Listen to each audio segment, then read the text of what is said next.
സഭാ നടപടികൾ ആരംഭിച്ചു. അതിലേക്ക് തിരുവനന്തപുരം മെഡിക്കൽ കോളേജിലെ യൂറോളജി വിഭാഗവുമായി ബന്ധപ്പെട്ട് നിയോഗിച്ച വിദഗ്ധ സമിതിയുടെ റിപ്പോർട്ടിൽ മൂത്രാശയ കല്ല് പൊടിക്കുന്ന ഫ്ലെക്സിസ്കോപ്പ് എന്ന ഉപകരണം രോഗികളിൽ നിന്ന് പണം ഈടാക്കി വാങ്ങുന്നതായി കണ്ടെത്തിയതായി പരാമർശിക്കുന്നുണ്ട്. സൗജന്യ ചികിത്സാ പദ്ധതിയിൽ ഉൾപ്പെട്ട രോഗികൾ സ്വന്തം നിലയ്ക്ക് ഉപകരണങ്ങൾ വാങ്ങുന്നത് സർക്കാർ മാർഗനിർദ്ദേശങ്ങൾക്ക് അനുസൃതമല്ല. രോഗികളിൽ നിന്ന് പണം ഈടാക്കി ഫ്ലെക്സിസ്കോപ്പ് വാങ്ങുന്നത് നിരുത്സാഹപ്പെടുത്തണമെന്നും അങ്ങനെ വാങ്ങേണ്ട സാഹചര്യം ഉണ്ടായാൽ ഡിപ്പാർട്ട്മെൻറ്റ് മെഡിക്കൽ കോളേജ് അധികൃതരെ നിർബന്ധമായും അറിയിച്ചിരിക്കണമെന്നും സമിതി ശുപാർശ ചെയ്തിട്ടുണ്ട്. സൗജന്യ ചികിത്സാ സ്കീമുകളിൽ ഉൾപ്പെട്ട രോഗികൾക്ക് ഫ്ലെക്സിസ്കോപ്പ് ഉൾപ്പെടെയുള്ള ഉപകരണങ്ങൾ സൗജന്യമായി ലഭിക്കുന്നുവെന്ന് സ്ഥാപനങ്ങൾ ഉറപ്പുവരുത്തേണ്ടതാണ്. ഏതെങ്കിലും സ്ഥാപനമോ വകുപ്പോ ഇത്തരത്തിൽ സൗജന്യ ചികിത്സയ്ക്ക് അർഹരായ രോഗികളിൽ നിന്ന് പണം ഈടാക്കി ഉപകരണങ്ങൾ വാങ്ങുന്നുണ്ടെങ്കിൽ അത് സർക്കാർ നയത്തിന് വിരുദ്ധമാണ്. അത് സർക്കാർ ഗൗരവമായി കാണുന്നതാണ്. ഈ സർക്കാരിൻ്റെ കാലയളവിൽ തിരുവനന്തപുരം മെഡിക്കൽ കോളേജിൽ മാത്രമായി കാസ്പ് മുഖാന്തരം 373.36 കോടി രൂപയുടെ സൗജന്യ ചികിത്സ നൽകുകയും 81.82 കോടി രൂപയുടെ മെഡിക്കൽ ഉപകരണങ്ങൾ ലഭ്യമാക്കുകയും ചെയ്തിട്ടുണ്ട്. ശ്രീ പി അനിൽകുമാർ.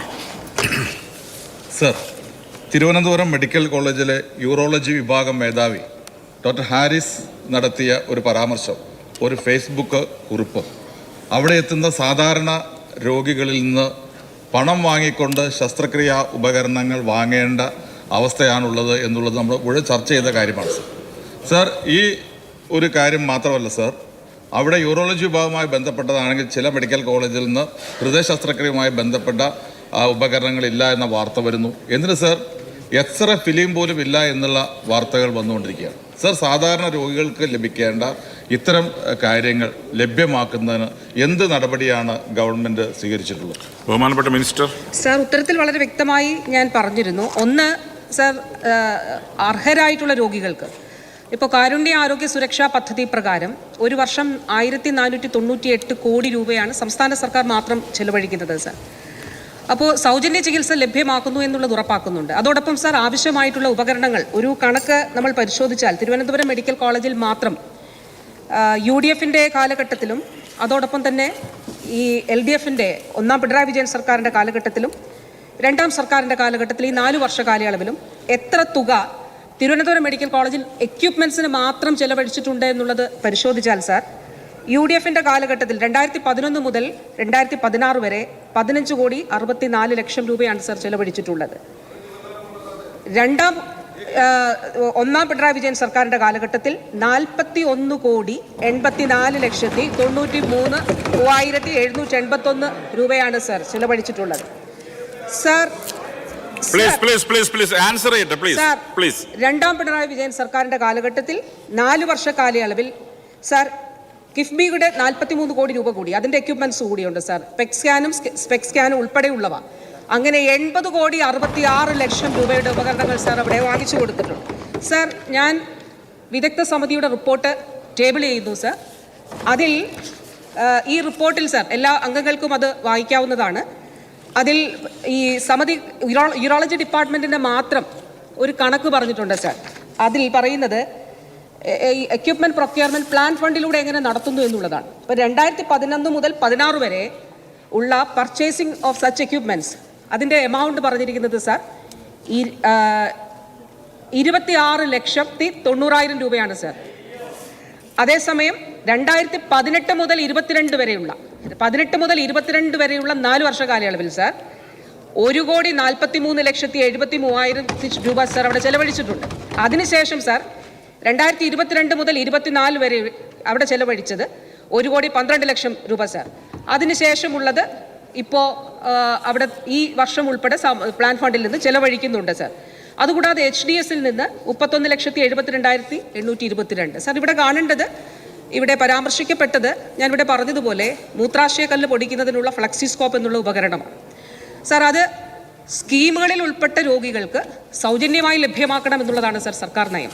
അല്ലാത്ത രോഗികൾക്ക് HDS വഴി അത് ലഭ്യമാക്കും. അപ്പോൾ പുറത്തു വാങ്ങുന്നതിനേക്കാൾ കുറച്ചുകൂടി സബ്സിഡൈസ്ഡ് റേറ്റ് കോൺട്രാക്ട് അനുസരിച്ച് അത് ലഭ്യമാക്കും. ഈ ഉത്തരത്തിൻ്റെ ആദ്യ ഭാഗത്തിൽ ഇത് പറഞ്ഞിട്ടുണ്ട് സാർ. സ്വകാര്യ മേഖലയിലേക്ക് പോകുമ്പോൾ അത് മാർക്കറ്റ് റേറ്റിലാണ് രോഗികൾ വാങ്ങിക്കേണ്ട സാഹചര്യം ഉള്ളത്. അത് ബില്ലിൻ്റെ കൂടെയാണ് അവർക്ക് ലഭ്യമാകുക. അപ്പോൾ ഇവിടെ സൗജന്യമായി സ്കീമുകളിലൂടെ ലഭ്യമാകുന്നുള്ളത് ഉറപ്പാക്കുന്നുണ്ട് സാർ. അതോടൊപ്പം തന്നെ പേഷ്യൻസിന്റെ എണ്ണത്തിൽ ഒരു കാര്യം കൂടി പറഞ്ഞിട്ടുണ്ട് Yes, please, ബഹുമാനപ്പെട്ട അംഗം പറഞ്ഞു രോഗികളിൽ നിന്ന് ഇപ്പോൾ ഹൃദയ ശസ്ത്രക്രിയയുടെ കാര്യം പറഞ്ഞു സാർ. ഇപ്പോൾ കാർഡിയോളജിസ്റ്റുകളുടെ ഒരു സംഘടനയുടെ സംസ്ഥാന സമ്മേളനം നടന്നു, പ്രൈവറ്റും സർക്കാരും സാർ. സംസ്ഥാനത്തെ 3 മെഡിക്കൽ കോളേജിലാണ് ഏറ്റവും കൂടുതൽ കാർഡിയോളജിക്കൽ ഇന്റർവെൻഷൻ നടക്കുന്നത് sir. Kottayam medical college, Thiruvananthapuram medical college, Kozhikode medical college sir. 2021 ഈ സർക്കാരിൻ്റെ ആദ്യ വർഷം സൗജന്യ ചികിത്സ തേടിയവരുടെ ക്ലെയിം 2.5 ലക്ഷമായിരുന്നു സാർ. 2024 മാത്രം ജനുവരി മുതൽ ഡിസംബർ വരെ നമ്മൾ കണക്കിലെടുത്താൽ 6.5 ലക്ഷം പേർ സൗജന്യ ചികിത്സ സംസ്ഥാനത്ത് തേടിയിട്ടുണ്ട് സാർ. ഇതാണ് വ്യത്യാസം. അത്രയും പേർക്ക് അതോടൊപ്പം സാർ സൗജന്യ ചികിത്സ നൽകുന്നതിന്റെ കണക്കും നമ്മൾ താരതമ്യം ചെയ്താൽ ഈ ഒരു വലിയ വ്യത്യാസം കാണാനായിട്ട് സാധിക്കും. ഒ പിയിലെത്തുന്നത് 2015-16 8 കോടി ആയിരുന്നെങ്കിൽ സാർ ഇപ്പോൾ 13 കോടി രജിസ്ട്രേഷനാണ് സാർ ഉണ്ടാകുന്നത്. മൾട്ടിപ്പിൾ എൻട്രി, ഒരു വ്യക്തിക്ക് മൾട്ടിപ്പിൾ എൻട്രി. രോഗികളുടെ എണ്ണം കൂടിയിട്ടില്ല, ജനസംഖ്യ കൂടിയിട്ടില്ല, പിന്നെയോ സർക്കാർ ആശുപത്രികളെ ആശ്രയിക്കുന്നവരുടെ എണ്ണത്തിൽ വർധനവുണ്ടായി എന്നുള്ളത് തന്നെയാണ് സാർ നമുക്ക് കാണാനായിട്ട് കഴിയും.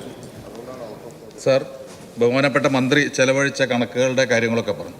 സാർ, കേരളത്തിലെ നമ്മുടെ ആശുപത്രികളിൽ എത്തുന്ന രോഗികൾക്ക് കാരുണ്യ പദ്ധതി ഉൾപ്പെടെയുള്ള ഇൻഷുറൻസ് ഉൾപ്പെടെയുള്ള സ്കീമുകൾ കിട്ടുന്ന കാര്യത്തിൽ വളരെ ബുദ്ധിമുട്ടാണ്. സാർ, ഇത്തരം കാര്യങ്ങളുമായി ബന്ധപ്പെട്ടാണ് ഡോക്ടർ ഹാരിസ് പറഞ്ഞത്. അന്ന് മന്ത്രി പറഞ്ഞ ഒരു മറുപടി ഞങ്ങളുടെ തകരാറല്ല, സിസ്റ്റത്തിൻ്റെ തകരാറാണ്. മന്ത്രിയോട് പറഞ്ഞു 1-ാം പിണറായി ഗവൺമെൻറ്, 2-ാം പിണറായി ഗവൺമെൻറ് വന്നു. ഈ ഗവൺമെൻറ്റിൻ്റെ അവസാന വർഷത്തിലാണ്. ഈ 10 വർഷം കഴിയുമ്പോഴും ഈ സിസ്റ്റത്തിൻ്റെ തകരാറ് എന്താണെന്ന് ഗവൺമെൻറ് പരിശോധിച്ചിട്ടുണ്ടോ? സിസ്റ്റത്തിൻ്റെ തകരാറ് എന്താണെന്ന് അത് പരിഹരിക്കാനുള്ള എന്തെങ്കിലും നടപടി എടുത്തിട്ടുണ്ടോ? അത്തരം കാര്യങ്ങളൊന്ന് വിശദമാക്കാൻ കഴിയും.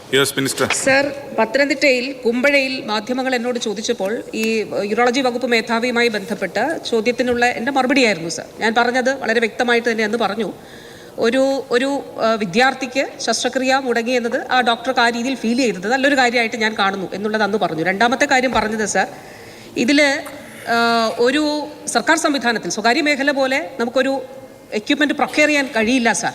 ഇപ്പോൾ ഈ സഭയിൽ തന്നെ നമ്മൾ എത്രയോ കാര്യങ്ങൾ അതിൻ്റെ ഭാഗമായിട്ട് ചർച്ച ചെയ്തിരിക്കുന്നു സാർ. സാർ, ഇതിനൊരു പ്രൊസീജിയറുണ്ട്. ആ പ്രൊസീജിയറിൻ്റെ ഭാഗമായിട്ടാണ് ചെയ്യേണ്ടത്. അപ്പോൾ ആ പ്രൊസീജിയറിൽ ഇപ്പോൾ ഒരു ഉദാഹരണം പറഞ്ഞാൽ എന്താണ് ഞാൻ പറഞ്ഞതെന്നുള്ളത് വളരെ വ്യക്തമായി അത് കൃത്യമായിട്ട് മനസ്സിലാകേണ്ടവർ ഇത് മനസ്സിലാക്കിയിട്ടുണ്ട് സാർ. കാരണം തിരുവനന്തപുരം മെഡിക്കൽ കോളേജിൽ ഉൾപ്പെടെ സൂപ്രണ്ടുമാർക്ക് പരമാവധി ചെലവഴിക്കാൻ കഴിയുന്ന തുക 1 ലക്ഷം രൂപയാണ് ഒരു HDSൻ്റെ സെക്രട്ടറി എന്നുള്ള നിലയിൽ. സാർ, ഇപ്പോൾ എക്യുപ്മെൻസിൻ്റെയൊക്കെ വില കൂടിയിട്ടുണ്ട്. അപ്പോൾ ആ 1 ലക്ഷം രൂപ എന്നുള്ള ഫിനാൻഷ്യൽ ക്യാപ്പ് ഉയർത്തണം എന്നുള്ളതാണ്. അപ്പോൾ അതിൻ്റെ അടിസ്ഥാനത്തിൽ കാലോചിതമായിട്ടുള്ള മാറ്റങ്ങൾ ഈ സംവിധാനത്തിൽ കൊണ്ടുവരേണ്ടതായിട്ട് ഉണ്ട് എന്നുള്ളത് തന്നെയാണ് സാർ. ബഹുമാനപ്പെട്ട അംഗം പറഞ്ഞ ഒരു കാര്യം സാർ, ഇൻഷുറൻസ് കിട്ടുന്നതിന് പ്രയാസമുണ്ട് എന്ന് പറഞ്ഞു സാർ. 2015-16 അവരുടെ സർക്കാരിൻ്റെ അവസാന കാലയളവായിരുന്നല്ലോ സാർ. അന്ന് 114 കോടി രൂപയാണ് സംസ്ഥാനത്ത് ഇൻഷുറൻസ് ആയിട്ട് ആളുകൾക്ക് നൽകിയിരുന്നത് സാർ. 2024-25 കഴിഞ്ഞ സാമ്പത്തിക വർഷം 1498.5 കോടി രൂപ സാർ. സാർ, ഈ 4 വർഷം ഈ സർക്കാരിൻ്റെ 4 വർഷം 7708 കോടി രൂപ സംസ്ഥാനത്ത് ജനങ്ങൾക്ക് സൗജന്യ ചികിത്സ നൽകി സാർ. എത്ര ലക്ഷമാണ്? 25,17,000 ആളുകൾക്ക് സൗജന്യ ചികിത്സ നൽകി സാർ. സാർ, ഇത് ഒരു പ്രത്യേക പ്രൊസീജിയർ മാത്രമല്ല, എല്ലാ പ്രൊസീജിയറും. ഇപ്പോൾ കരൾ മാറ്റിവയ്ക്കൽ ശസ്ത്രക്രിയ UDFൻ്റെ കാലത്ത് ഉണ്ടായിരുന്നില്ല സാർ. അന്ന് തിരുവനന്തപുരം മെഡിക്കൽ കോളേജിൽ ഒരു ശസ്ത്രക്രിയ നടത്തിയപ്പോൾ നിർഭാഗ്യവശാൽ രോഗി മരിച്ചുപോയി. പക്ഷേ ഇന്ന് തിരുവനന്തപുരം മെഡിക്കൽ കോളേജും കോട്ടയം മെഡിക്കൽ കോളേജും ഉൾപ്പെടെയുള്ള മെഡിക്കൽ കോളേജുകളിൽ വിജയകരമായി സൗജന്യമായി, പരമാവധി സൗജന്യമായി അല്ലെങ്കിൽ മിതമായ നിരക്കിൽ കരൾ മാറ്റിവയ്ക്കൽ ശസ്ത്രക്രിയ നടക്കുന്നുണ്ട് സാർ. ഹൃദയ മാറ്റിവയ്ക്കൽ ശസ്ത്രക്രിയ ഇപ്പോൾ എറണാകുളം ജനറൽ ആശുപത്രി രാജ്യത്തെ ആദ്യത്തെ ജില്ലാ ആശുപത്രിയാണ്. ഹൃദയ മാറ്റിവയ്ക്കൽ ശസ്ത്രക്രിയയ്ക്ക് ലൈസൻസ് ഉള്ളതാണ് സാർ. സാർ, മജ്ജ മാറ്റിവയ്ക്കൽ ശസ്ത്രക്രിയ, കരൾ മാറ്റിവയ്ക്കൽ ശസ്ത്രക്രിയയുടെ പറയുമ്പോൾ സാർ സ്വകാര്യ മേഖലയിൽ 40-45 ലക്ഷം രൂപയാണ് സാർ. അതാണ് സൗജന്യമായി നൽകുന്നത് സാർ. ഈ മാറ്റം കേരളത്തിന്റെ ആരോഗ്യ മേഖലയിൽ ഉണ്ടായിട്ടുണ്ട്. ഒരു കാര്യം കൂടി sir, national statistical survey office NSSO നമ്മൾ ഗൂഗിൾ ചെയ്ത് നോക്കിയാൽ അത് കാണാൻ സാധിക്കും sir. Out of pocket expenditure കേരളത്തിൽ കുറഞ്ഞിട്ടുണ്ടോ? അതാണല്ലോ ഏറ്റവും പ്രധാനപ്പെട്ട കണക്ക് sir. Sir, out of pocket expenditure national statistical sample സർവേയുടെ ഓഫീസിന്റെ റിപ്പോർട്ടിൽ പറയുന്നത് സാർ, 2016 ഗ്രാമീണ മേഖലയിൽ 17,054 രൂപ. ഞാൻ പറയുന്നല്ലോ, നിങ്ങളുടെയൊക്കെ ഫോണിൽ ഇന്റർനെറ്റ് കണക്ഷൻ ഉണ്ട്, അതിലൊന്ന് സെർച്ച് ചെയ്താൽ കാണാം. നാഷണൽ സ്റ്റാറ്റിസ്റ്റിക്കൽ സർവേ ഓഫീസ് ഗ്രാമീണ മേഖലയിൽ 2016 17,054 രൂപ, നഗരമേഖലയിൽ 23,123 രൂപ. സാർ, 2024 റിപ്പോർട്ട് എത്രയാണെന്ന് അറിയാമോ സാർ? ഗ്രാമീണ മേഖലയിൽ 17,000 എന്നുള്ളത് ഔട്ട് ഓഫ് പോക്കറ്റ് എക്സ്പെൻഡിച്ചർ 7,000 കുറഞ്ഞു, 10,929. നഗരമേഖലയിലെ 23,000 എന്നുള്ളത് 10,000 രൂപ കുറഞ്ഞ് 13,140 രൂപയായി. ഇതാണ് ഇടതുപക്ഷ സർക്കാർ കേരളത്തിലെ ആരോഗ്യ മേഖലയിൽ നടത്തിയിരിക്കുന്ന ഇന്റർവെൻഷൻസ്.